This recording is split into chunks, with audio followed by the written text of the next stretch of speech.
मेरे यहाँ पे माली काम करता है मेरे घर पे। उस माली से मैंने एक दिन पूछा, ये बागेश्वर बाबा धाम कौन है? बोले बहुत बड़े संत हैं, सब कुछ जानते हैं, बहुत जबरदस्त हैं। जब उनके ऊपर कंट्रोवर्सी आई, मैंने पूछा क्या विचार है आपका? अब मुझे लग रहा है वो पाखंडी है। फिर उन्होंने आके कुछ पत्रकारों को लेके ठोक दिया, प्रूव कर दिया। मैंने कहा अब क्या मानना है? कह रहे नहीं, वो बड़े संत हैं। सब कुछ वही था, बागेश्वर बाबा भी वही थे, मेरा माली भी वही था। यानी कि कहानियों से परसेप्शन बदलता है। एक शख्स जिनका शौक है मोटिवेट करना, वे डूबते को सहारा देते हैं। इंसान के अंदर मर चुके जज्बात और जोश को जिंदा कर देने का हुनर उन्हें बखूबी आता है।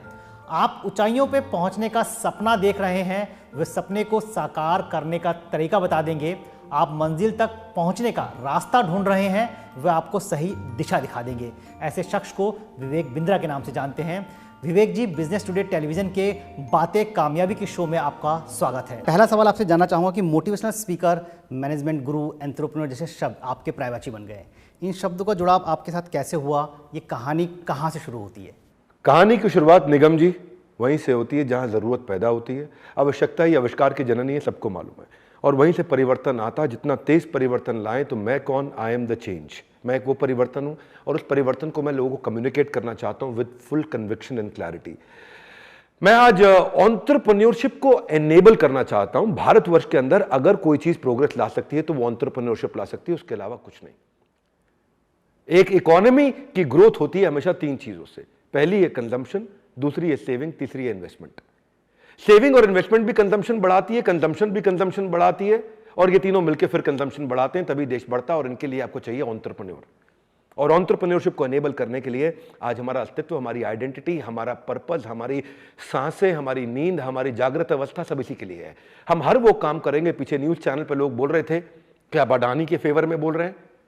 अरे मैं वो बोले तो आप अडानी के एजेंट हो, वो बोले आप अडानी के स्पोक्स पर्सन हो, आप अडानी के लिए आए हो यहाँ पे। मैं बोला बिल्कुल ठीक कह रहे हो, मैं अडानी का एजेंट हूँ, मैं हर एंटरप्रेन्योर का एजेंट हूँ, मैं 13 करोड़ एमएसएमईज का एजेंट हूँ। मुझे मिलता कुछ नहीं इनकी एजेंसी के लिए, लेकिन इससे भारत को मिलता है। और जब खुशहाली आएगी तो हर पॉलिटिकल पार्टी का, हर बिजनेस का, हर इंसान का देश में फायदा होगा। और वही मेरा पर्पज है। मैं एंटरप्रेन्योरशिप को एनेबल करने के लिए जीवित हूँ।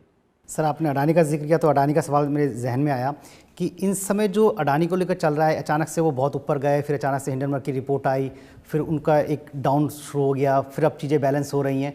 तो इस तरह की बिज़नेस में बहुत सारे बिजनेसमैन के साथ इस तरह की चीज़ें होती हैं कि उठना गिरना होता है। तो इस पूरी घटनाक्रम को आप किस नज़र से देखते हैं और क्या संदेश देना चाहेंगे आप उनके निवेशकों को? लोगों को ना, पहले तो क्या है मैं आपको समझाता हूँ। एक मेरे यहाँ पे माली काम करता है मेरे घर पे। उस माली से मैंने एक दिन पूछा, ये बागेश्वर बाबा धाम कौन है? बोले बहुत बड़े संत हैं, सब कुछ जानते हैं, बहुत जबरदस्त हैं। जब उनके ऊपर कंट्रोवर्सी आई, मैंने पूछा क्या विचार है आपका? बोले पहले मैं उन्हें बहुत बढ़िया मानता था, अब मुझे लग रहा है वो पाखंडी है। फिर उन्होंने आके कुछ पत्रकारों को लेके ठोक दिया, प्रूव कर दिया। मैंने कहा अब क्या मानना है? कह रहे नहीं, वो बड़े संत हैं। आपको क्या समझ में आई? सब कुछ वही था, बागेश्वर बाबा भी वही थे, मेरा माली भी वही था। मीडिया पे पहले देखा संत लगे, मीडिया पे दोबारा देखा अरे गड़बड़ है, मीडिया पे तीसरी बार देखा नहीं संत हैं। यानी कि कहानियों से परसेप्शन बदलता है।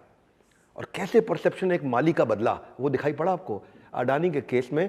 मैं आपको समझा देता हूं, इसके पीछे की साइंस को समझो। हिंडनबर्ग एक ऐसी ऑर्गेनाइजेशन है जो कोर्ट में अमेरिका में केस में जीत जाती है। हमारे देश के इरोज इंटरनेशनल ने भी उसके ऊपर केस किया, चाइना की एक बहुत बड़ी फर्म ने उसके ऊपर केस किया।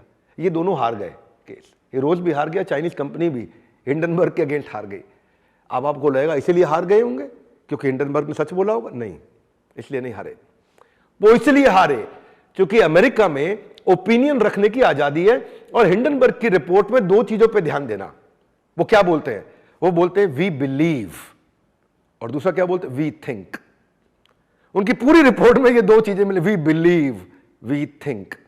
तो अमेरिका ने बोला इसकी रिपोर्ट सही है गलत है हमें क्या मतलब, वो तो उनका विचार है, विचार रखा। ये तो नहीं कह रहे कि भाई अडानी ने फ्रॉड किया है, वो कह रहे हमको लगता है हो सकता है फ्रॉड किया हो। 10 लोगों की ऑर्गेनाइजेशन 3 साल पुरानी, लाखों लोगों की ऑर्गेनाइजेशन अडानी 30 साल पुरानी। हमारे देश में भुट्टा सेकने के लिए कोयले पे जैसे हवा दी जाती है, ऐसे ही हिंडनबर्ग ने हवा दे दी कि जी हम यहाँ पे अडानी ऐसा, अडानी वैसा, अडानी, सारे नंबर्स अडानी के।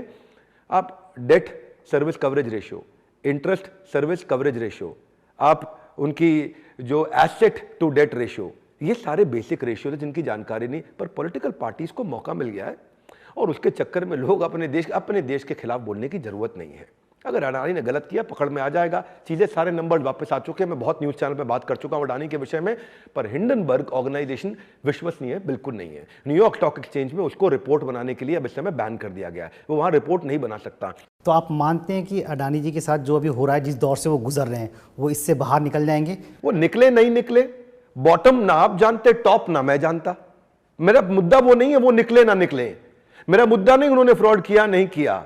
मेरा मुद्दा यह है कि अडानी के बिजनेस चल रहे हैं, अडानी के बिजनेस सेफ हैं, कैश फ्लोज हैं, रिकरिंग रेवेन्यू के बिजनेस हैं, धंधा वैसे का वैसा है, कागज ऊपर नीचे हुआ है। अडानी की कंपनी ओवर वैल्यूड थी, बहुत ओवर वैल्यूड थी, सबको पता है। उसमें इन्वेस्ट आपको नहीं करना चाहिए था, मुझको नहीं करना चाहिए था, सबको पता है। रिटेल इन्वेस्टर को नहीं जाना चाहिए क्योंकि प्राइस टू अर्निंग रेशियो ज्यादा थी, सबको पता है। आज उसका प्राइस करेक्शन हो गया है, पर धंधा ठीक है, अडानी सेफ है।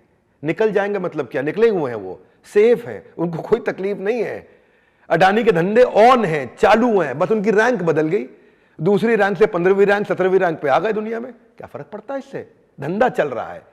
आज जब गूगल में वैल्यूएशन ड्रॉप हुई 15% लोग निकाल दिए, फेसबुक में वैल्यूएशन ड्रॉप हुई 8% लोग निकाल दिए, अमेजॉन में वैल्यूएशन ड्रॉप हुई 9% लोग निकाल दिए, अडानी की वैल्यूएशन 50% ड्रॉप हुई, एक आदमी नहीं निकाला।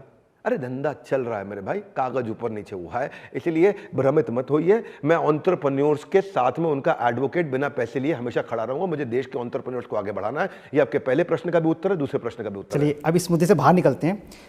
सर आप मैनेजमेंट गुरु हैं, ठीक है, आप मोटिवेशनल स्पीच देते हैं, लोगों को मोटिवेट करते हैं। मैं इसको दो तरीके से जोड़ रहा हूँ कि एक ज़माना था कि नुक्कड़ पे गाँव देहात में लोग ज्ञान देते थे, बैठ के बड़े बुजुर्ग बताते थे, तो लोग भागते थे दूर कि यार ज्ञान फैल रहा है, भागो। आपने एक ऐसा सम्मोहन बांधा कि लोग आपकी स्पीच सुनने के लिए आते हैं, आपके पास खींचे चले आते हैं।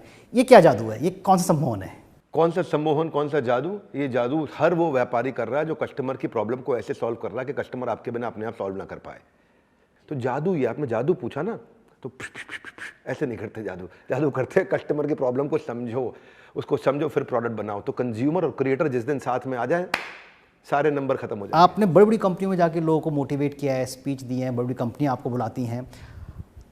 टेक्नोलॉजी की कंपनियों की दुनिया में अगर देखें तो बहुत सारा ले ऑफ हो रहा है, बहुत लोगों को निकाला जा रहा है, नकारात्मक माहौल थोड़ा सा।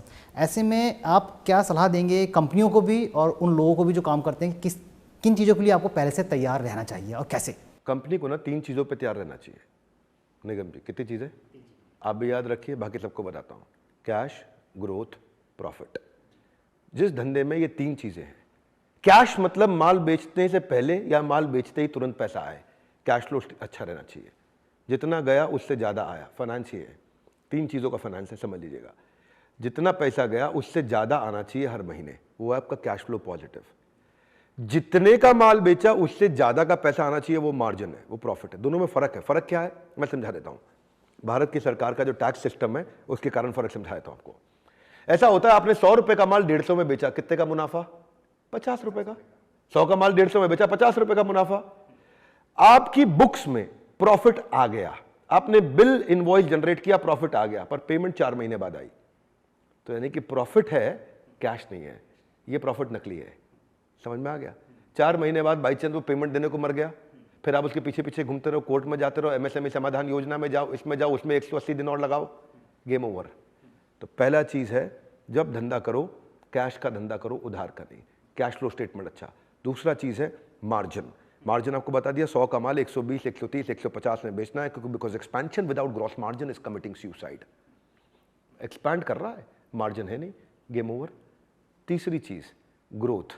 अब जो कैश और प्रॉफिट आ रहा है वो हर महीने बढ़ बढ़ के आना चाहिए, वो है ग्रोथ। ये बढ़ बढ़ के हर महीने आना चाहिए।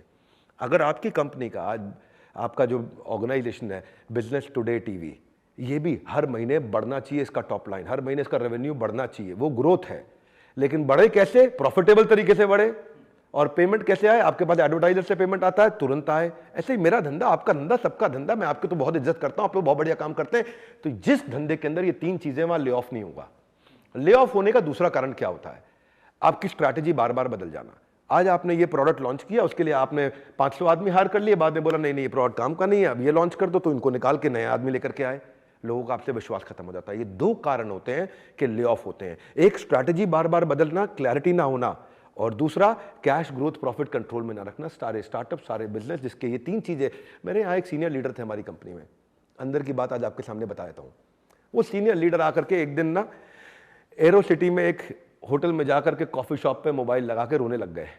हाई पेटीएम का आईपीओ आ रहा है, एक बेचारा छोटे गांव का लड़का कहाँ से कहाँ पहुँच गया, मैं अपनी बेटी का सारा पैसा जमा किया हुआ आज उसके आईपीओ में लगाने जा रहा हूँ, आने वाला आईपीओ, आने वाला आईपीओ। सीनियर लीडर था, मैंने उसको अपने पास बुलाया, मैंने कहा क्या कर रहा है भाई, तेरे कारण हमारी कंपनी की भी बेइज्जती होगी। आज पेटीएम के पास ना कैश है, ना ग्रोथ है, ना मार्जिन है। कैश उसका दूसरों को धंधे पे चल रहा है, ग्रोथ पिछले साल से डीग्रो कर गया, मार्जिन आज तक लॉस में है कंपनी, उसमें तीनों ही नहीं है पेटीएम में। इसका आईपीओ आने के बाद, इसका आईपीओ आई इसलिए रहा है क्योंकि इसके इन्वेस्टर्स को बाहर निकलना है, इसके इन्वेस्टर्स के प्रेशर के कारण इसका आईपीओ आ रहा है। ओ भाई ये तो तेरा उड़ते ही फट से नीचे जाएगा। और मैंने उसको वहां बोल दिया, मैंने कहा देख लियो मेरे दोस्त, 9 महीने के अंदर ये 40% से ज्यादा ड्रॉप होगा। वो नहीं माना, उसने पैसा लगा दिया उस पर। आज वो एम्प्लॉय हमारे साथ नहीं है, क्योंकि वो बहुत शर्मिंदा हुआ बाद में। और क्या हुआ, ये कंपनी 60% उड़ गई। हमारे देश का 60,000 करोड़ रुपया गायब हो गया इस कंपनी में से, क्योंकि तीन चीजें नहीं थी, कैश नहीं था, ग्रोथ नहीं था, प्रॉफिट नहीं था। नायका के साथ भी यही हुआ, जो जो ऐसे करेंगे उनके साथ यही हो। इनको आईपीओ जाना इनकी मजबूरी होती है। निगम जी सुनो पहले ध्यान से, मजबूरी क्या होती है इनकी। मैंने ना आपकी कंपनी में पैसा लगा रखा है, अब मेरा पैसा छुट्टा नहीं हो रहा है, आईपीओ में रिटेल इन्वेस्टर आएगा, मेरा पैसा छुट्टा होगा, मैं बाहर निकलूंगा, तो वो उसको इन्वेस्टर प्रेशर डालता है, आईपीओ चल, आईपीओ चल, आईपीओ चल। ये आईपीओ जाता है, इन्वेस्टर अपना पैसा निकाल के बाहर हो जाता है, इसका धड़ से गेम ओवर, और बेचारा रिटेल इन्वेस्टर मेरा आपके जैसा बर्बाद हो जाता है। किसी भी कंपनी के फंडामेंटल जानना जरूरी है। सर ये जो आपने एग्जांपल दिए बहुत अच्छा है, मैं इसको थोड़ा सा और लार्ज स्पीड जाता हूँ कि शेयर बाजार में लोग पैसा डालते हैं बिना चीज़ों को समझे कि इसका शेयर डाल दो पैसा, शेयर गिर गया निकाल लो पैसा। ऐसे लोगों को आप क्या सलाह देंगे कि मतलब कितना पेशेंस ज़रूरी है, कितना चीज़ें इसमें समझना कितना ज़रूरी है चीज़ शेयर बाजार को? इनको पता क्या करना चाहिए, इनको ढाबे पे वेटर की नौकरी करनी चाहिए। पूछो क्यों? क्यों? इसलिए करनी चाहिए क्योंकि वहां पे ना टिप मिलती है। आपने 500 रुपए का खाना खाया तो आप 50 रुपए की टिप देते हो, और वो टिप से खुश हो जाता है। अब इनका इससे क्या मतलब, आप पूछोगे? इनका इससे ये मतलब, ये ऐसे घोर अज्ञानता के लक्षण प्रकट करते हैं। इन लोग को कोई टिप देता है, अरे यहाँ डाल दे पैसा, ये टिप मिलती है ना, एक वो टिप होती है, एक ये टिप होती है। टिप मिली, इसमें पैसा डाल दे, इसमें पैसा डाल दे, जाएगा, भागेगा, दौड़ेगा। इनको फंडामेंटल सीखने चाहिए। एक मैं बताया था, अपनी तारीफ नहीं करना चाह रहा था, पर फिर भी कर देता हूँ, जरूरी है। यहाँ पे 39 मिनट का एक मैंने वीडियो दिया है, शेयर मार्केट का संपूर्ण ज्ञान। उसमें मैंने 10 फंडामेंटल बताए हैं, वो बताऊंगा तो आपके साथ में 1 घंटा उसमें निकल जाएगा। अगर पॉइंट्स में बता दे 10 फंडामेंटल कौन से पॉइंट्स? बहुत लंबा जाएगा, बहुत लंबा मैं आपको फिर भी शॉर्ट में बता दिया। 3 चीजें बता दी आपको, कैश चाहिए, ग्रोथ चाहिए, प्रॉफिट चाहिए। अगला बताया हूँ मैनेजमेंट अच्छी होनी चाहिए। 5वां बताया हूँ कंज्यूमर उसको कंसिस्टेंटली खरीद रहा हो बाजार से, आपको इंडिकेशन मिलते रहने चाहिए। आपको ये देखना चाहिए कि ये जो कंपनी है इसका 10 साल का ट्रैक रिकॉर्ड दिख रहा हो, 10 साल में इसने कितने अप कितने डाउन लिए। ये मैं कुछ फटफट 6-7 चीजें तो आपको बता दी। वो 10 पॉइंट का वीडियो, उसे मैंने डेटा के साथ एक्सप्लेन किया है, वो देख लें आप। शेयर मार्केट में जब कोई वीडियो डालता हूं, वो 1 करोड़ 2 करोड़ 3 करोड़ 4 करोड़ लोग देख लेते हैं उसको, उस वीडियो को तुरंत, क्योंकि लोग जानते हैं इस आदमी की समझ है, ये इन्वेस्ट किया हुआ है इसमें, इसलिए नहीं कर रहा, इसको कोई कमीशन मिल रही है इसलिए नहीं कर रहा। मैंने किसी शेयर मार्केट में किसी कंपनी की को कभी प्रमोट नहीं किया कि इसमें पैसा, जैसे आज भी बोल लेता हूँ अडानी के लिए, मैं ये नहीं बोल रहा अडानी में पैसा डालो, मैं ये बोल रहा हूँ कि हमारे जयचंद लोग जो हमारे देश में हैं उनकी मत सुनो बस। भाई हमारे देश के व्यापारी को आगे बढ़ाना, इतनी तो हमारी जिम्मेदारी, देश पे उंगली मत उठाना, इतना मैं कह रहा हूं। खैर मैंने आपको बता दिया शेयर मार्केट के विषय में। एक पीछे किसी ने मुझसे इंटरव्यू में बोला था कि शेयर मार्केट जो है स्कैम है, स्कैंडल है, वो भी एक ज्ञानी है बहुत। शेयर मार्केट ना स्कैम है ना स्कैंडल है, कंप्लीटली रेगुलेटेड है, बहुत जबरदस्त एरिया। अगर इंटेलिजेंस आ जाए, राइट इन्वेस्टमेंट करोगे तो आपको ग्रोथ मिलेगी। अब शेयर मार्केट से बाहर निकलते हैं, कुछ दिन पहले बजट आया, बजट को लेकर आपकी क्या राय है? मैं टैक्स पर भी आऊंगा उसके बाद आपके पास।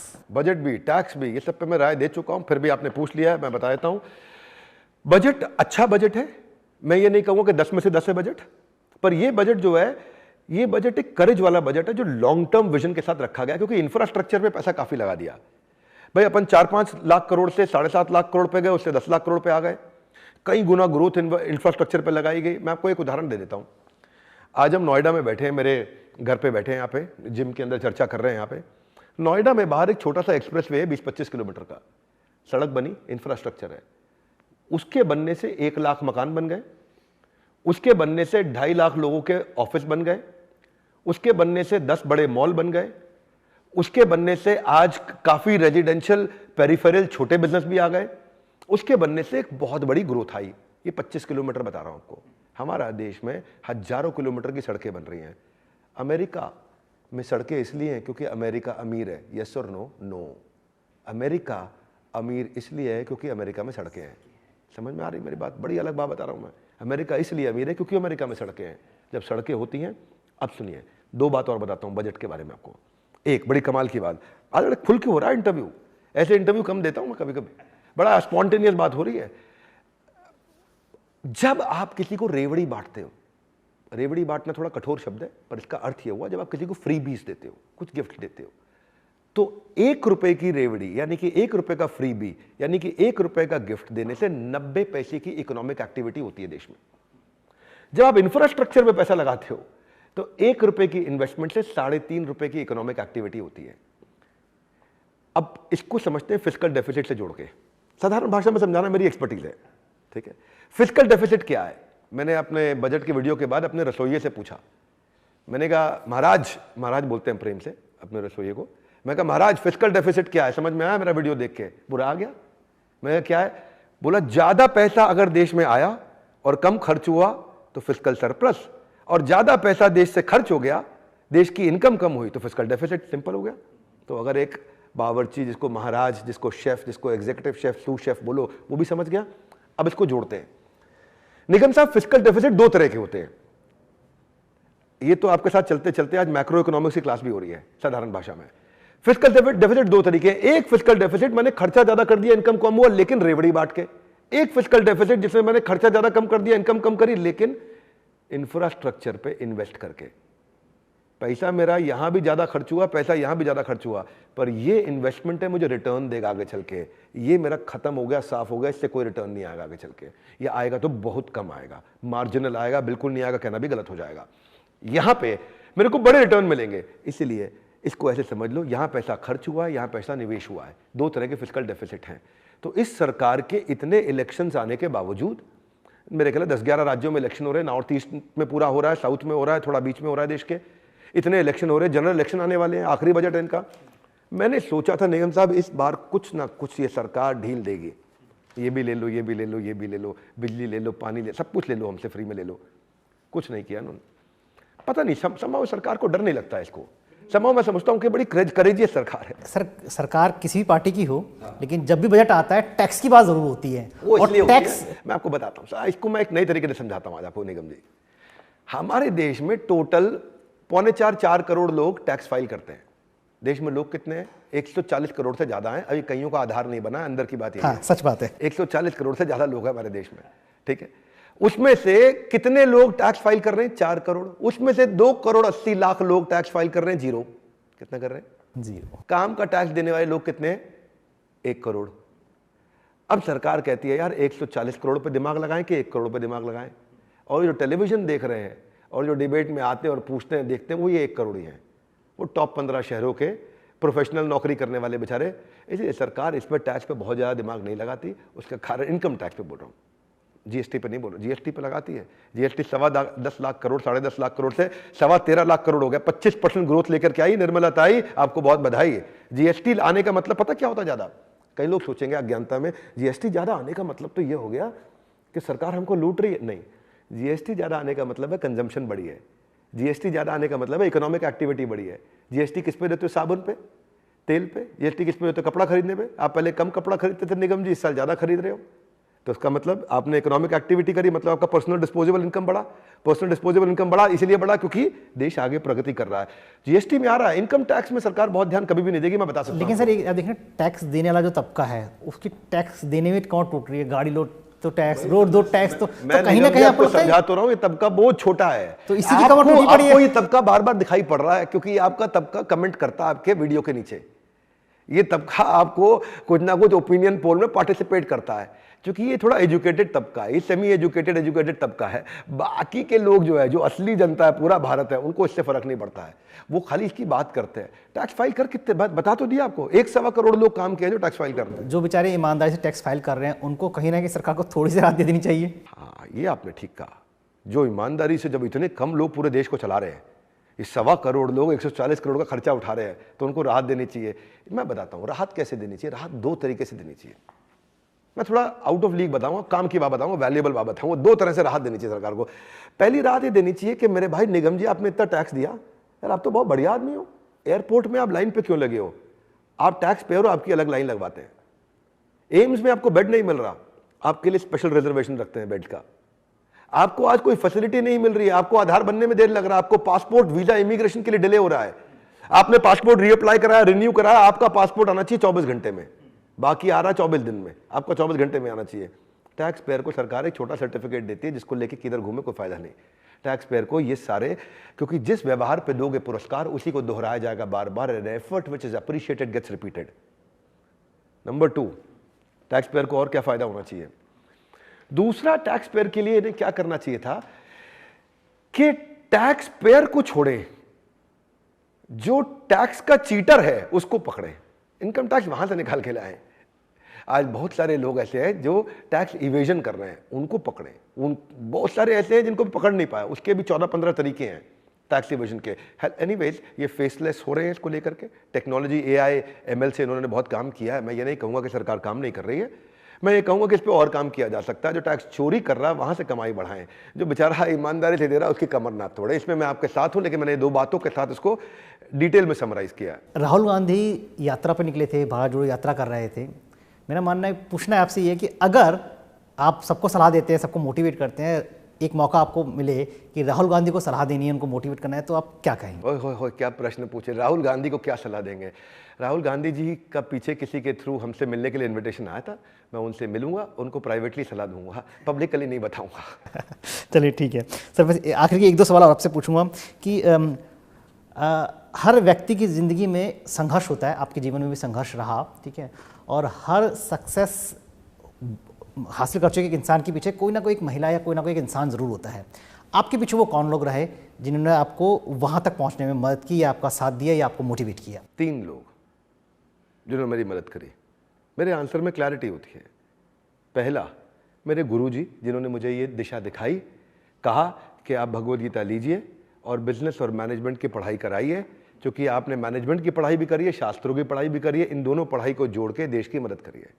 तो पहला, मेरी सक्सेस की शुरुआत से लेकर अंत तक जो भी मेरे को अच्छा मिला उनके कारण, जो गलती हुई है मेरे कारण।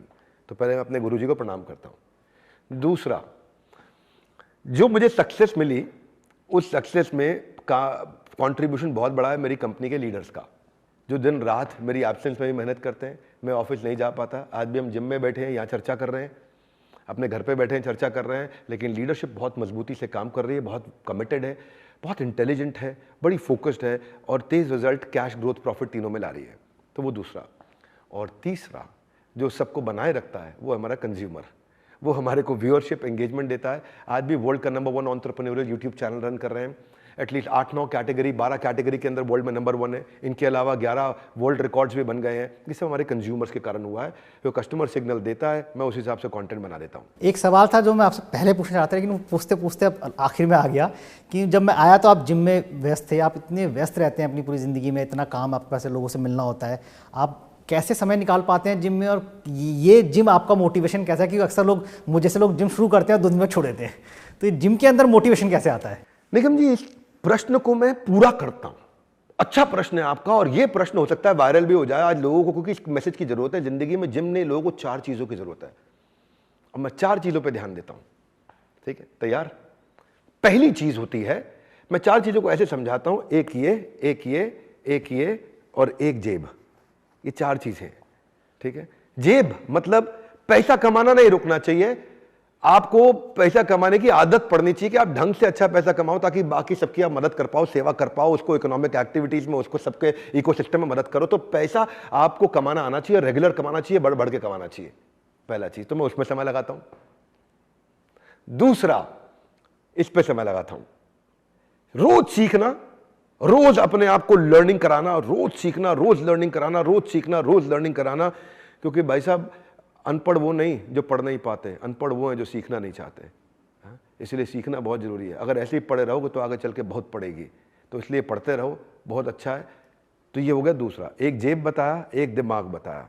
अब आते हैं आपको तीसरा, वो है आपका दिल। दिल हमेशा तब खुश रहेगा जब आध्यात्मिक जीवन में आगे बढ़ोगे, जब मन को संतुष्ट रखोगे, थोड़ा घूमोगे फिरोगे और आध्यात्मिक प्रगति करोगे, मन को संतुष्ट स्पिरिचुअलिटी के साथ रखोगे। और चौथा है आपकी हेल्थ, वो आपका फिजिकल है ना। तो मैं जिम में रोज समय लगाता हूँ, जिम में लगाता हूँ, इधर फुटबॉल कोर्ट है उसमें लगाता हूँ, बैडमिंटन कोर्ट में लगाता हूँ। 1.5 घंटे से 2 घंटे का मेरा फिजिकल एक्टिविटी रोज रहता है। ये चारों पे समय लगाता हूँ। जो इंसान इन चारों पे समय लगाता है उसको कौन हराएगा? वो जिंदगी में रोज प्रगति करेगा, आनंद लेगा, उसका आनंद कभी रुक नहीं सकता है। ये 4 चीजों पर अपने आप को नंबर दे दीजिएगा, अपने आप को स्कोर दे दीजिएगा। चारों में 10 में से स्कोर दीजिए। हेल्थ में कितना काम कर रहे हैं, स्पिरिचुअल लाइफ में कितना काम कर रहे हैं, लर्निंग पे कितना काम कर रहे हैं, फाइनेंशियल लाइफ पे कितना काम कर रहे हैं। बस ये 4 में 40 में से जब अपने आप को 35 के ऊपर देखेंगे टोटल, तो आप समझ लीजिए जीवन ठीक है। नहीं तो जिस एरिया में गड़बड़ है उसको ठीक करना शुरू कर दीजिए। विवेक जी, आपने हमको समय दिया, इसके लिए बहुत बहुत धन्यवाद। आपसे बात करके मजा आया। धन्यवाद।